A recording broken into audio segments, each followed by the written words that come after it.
Addis Ababa has been in an active move in bringing progress to its residents since recent years and in making the city one of the potential favorite tourist destinations in the continent. The development activities have particularly brought about tangible change in this regard. The development projects accomplished in Addis Ababa are believed to symphonize prosperity, which the government says has already kicked promising milestones in the national level. Addis Ababa city administration is also exerting efforts to upgrade the service sectors and the infrastructure in the city. Talking to AMN+, Andrey Klimov, Senator of the Russian Federation, expresses impression about the city's rapid progress, noting that Addis Ababa is the capital of the African continent, not only Ethiopia.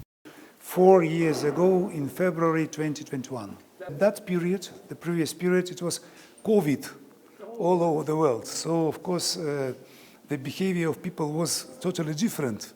It's understandable. But anyhow, I had an opportunity to visit some places in the city, and I can tell you that you have fantastic changes. And even within that short period, 4 years period, I see how your capital looks like now.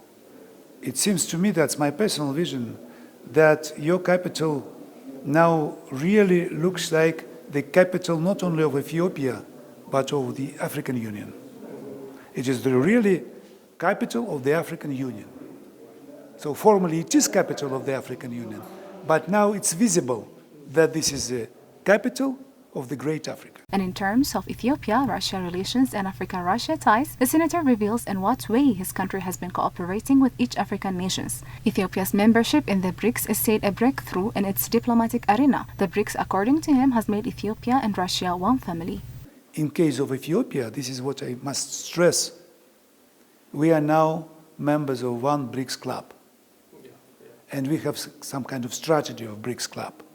That is why, of course, my task is to help Ethiopian people to incorporate in a proper way in these programs.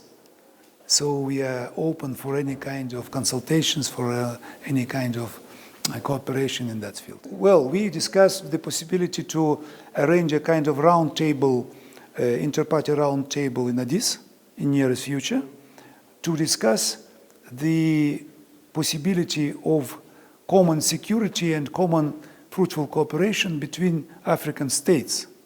And we'd like to invite to that round table leaders of let's say 12 at least political parties from different parts of Africa, and to exchange our visions of that process generally. The 126-year-old relationship between Ethiopia and Russia still exists in various fields. The bilateral relation between the two countries is now bolstering in different sectors.